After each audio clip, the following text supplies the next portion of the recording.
ఉన్న బంగారాన్ని విడిపించి ఆ రోజు ఆన్లైన్ రేటుకే మేము కొంటాం. Sharma gold company.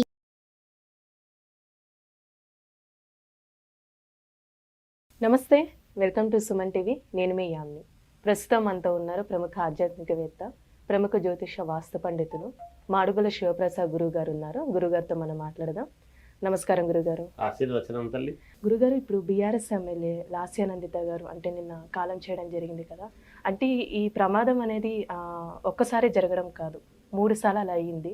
అసలు దీనికి కారణం ఏమై ఉంటుంది? అంటే జాతకం పరంగానా, లేకపోతే మృత్యు దోషాలు అంటూ ఉంటారు కదండి, దానివల్ల అయి ఉండొచ్చా? మీ విశ్లేషణ ప్రకారం. శ్రీ మహాగణాధిపతయే నమః. ఐం మహాసరస్వత్యే నమః.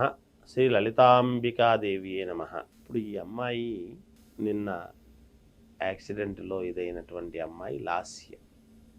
ఈమె తండ్రి సాయన్న గారు. ఇవన్నీ మీరు అడుగుతున్నారు, నేను కూడా విన్నాను.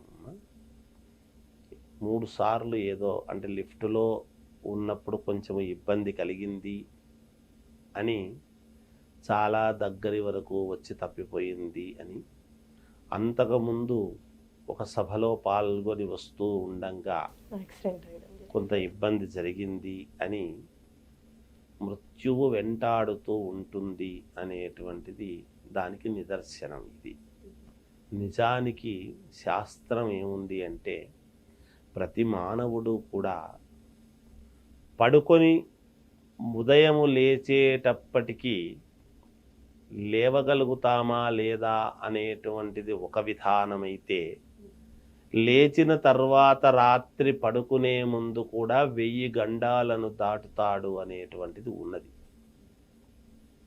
నిజానికి. అయితే ఇప్పుడు ఈ విషయానికి వచ్చినప్పుడు మేము విశ్లేషణ చేసుకునేటువంటిది ఎలా ఉంటుంది అంటే, ఇంట్లో ఒకరి ప్రాణము పోయింది అన్నప్పుడు దానికి సంబంధించినటువంటివి కొన్ని పరిహారాలు అనేటువంటివి చేస్తాం. అది మనవాళ్లే అయినా, పోయిన వాళ్ళు పోయారు, ఉన్నవాళ్ళు అందరూ ఎలా ఉండాలి, బాగుండాలి అనేటువంటి దానికి చేసేటువంటిదే కాకుండా, పోయిన వాళ్ళ యొక్క ఆత్మశాంతి కోసము ముఖ్యంగా చేయాల్సినటువంటి పనులు ఇవి. వాటిల్లో ఏదైనా దోషాలు, ఏదైనా ఇబ్బందికరమైనటువంటివి ఏముందిలే అనేటువంటి భావనతో చేసినా చెయ్యకపోయినా, ఈ మృత్యుదోషాలు అనేటువంటివి ఎలా ఉంటాయి అంటే, ఇంకొకరిని ఆహుతి కోరటం అనేటువంటిది ఉంటుంది. ఇక్కడ మనకు ఒక అనుమానం ఏమొస్తుంది అంటే, తండ్రి కదా వెళ్ళాడు, బిడ్డను ఆహుతి ఎలా కోరతాడు అనేటువంటిది ఉంటుంది. అయితే తండ్రి కోరడు, ఆ దోషం అనేటువంటిది ఇంకొకరి మీద ప్రభావము చూపించే అవకాశము వస్తుంది జాతకాల రీత్యా. తల్లిదండ్రుల యొక్క ఆస్తి మేము పంచుకుంటాము, దోషాలను పంచుకోము అంటే కుదరదు కదా.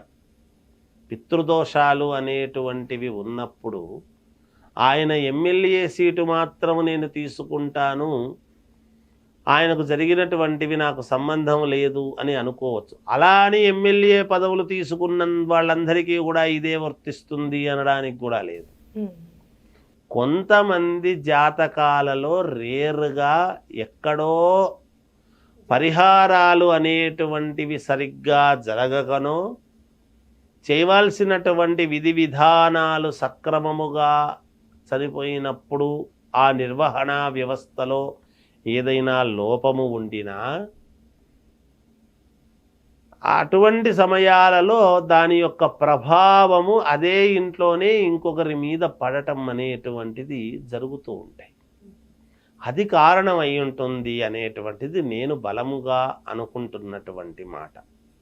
లేకపోతే 1-2 సార్లు అలా జరిగినప్పుడే వాళ్ళు మేల్కోవాలి. ఎందుకంటే బుద్ధి కర్మానుసారిణి అని ఎప్పుడూ కూడా మనకు బుద్ధి పుట్టనివ్వదు. అంటే దాన్ని మేల్కొని అక్కడ ఏం జరిగింది, నాకెందుకు ఇట్లా జరుగుతుంది అని ఆత్మవిమర్శ ఎప్పుడైతే చేసుకుంటారో ఆ లోతు విషయాలకు వెళతారు. అక్కడ అందుకని కదా పరిహారము కరెక్ట్గా చెయ్యాలి. ఆ జరిగిపోయినటువంటి వాళ్లకు కరెక్ట్గా మనము చెయ్యాలి అనేటువంటిది విధి విధానం ఉంది. ఎలాగో పోయినవాడు పోయాడు కదా, ఏముంది ఇంత ఖర్చు పెట్టడం అంత ఖర్చు పెట్టడం ఏముందిలే అనుకొని ఎవరూ అట్లా చెయ్యరు.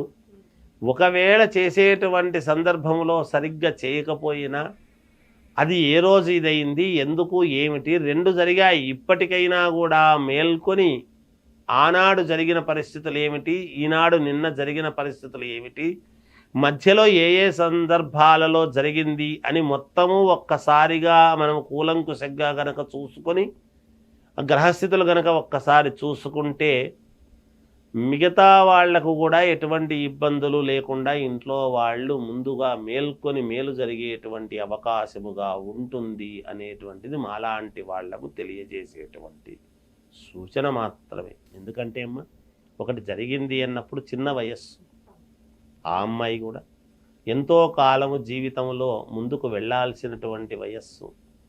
ఇటువంటిది జరిగింది అని అన్నప్పుడు ఎక్కడ తప్పితము జరిగింది అనేటువంటిది మనము చూసుకోవాల్సినటువంటి బాధ్యత ఉంటుంది.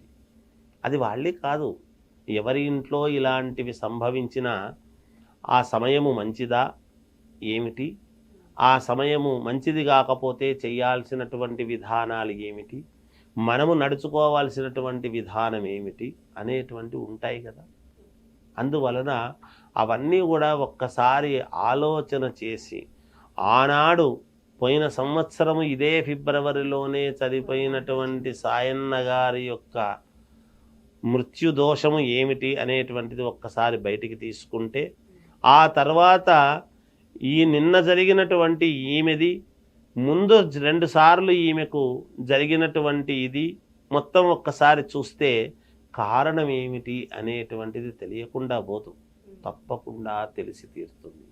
నేను అనుకుంటున్నటువంటిది ఆనాడు ఏదో ఒక చిన్న తప్పితము జరిగింది కాబట్టి అదే సంవత్సరము తిరక్కనే మళ్ళీ ఆమెను తీసుకువెళ్ళటం అనేటువంటిది జరుగుతుంది అంటే ఆ పొరపాటు అనేటువంటిది ఇక్కడ తీసుకెళ్ళింది. కానీ ఏదో పితృదోషాలు అంటే పోయినటువంటి వాళ్ళు ఎప్పుడూ కూడా మన మంచే కోరుతారు, కానీ వాళ్ళు అచేతనులు, ఉండంగా చేసేంత విధంగా పోయిన తర్వాత చెయ్యరు, బాగుండాలని కోరుకోవటమే. కానీ ఆ దోషం అనేటువంటిది అది అలాగే ఉండిపోయి ఇంకొకరి మీద ఆపాదించబడుతుంది, ఇంకొకరికి చెడు చేసేటువంటి ప్రభావాలు ఉంటాయి. అందుకని చూసుకోవాలి జాతకంలో ప్రతిదీ కూడా,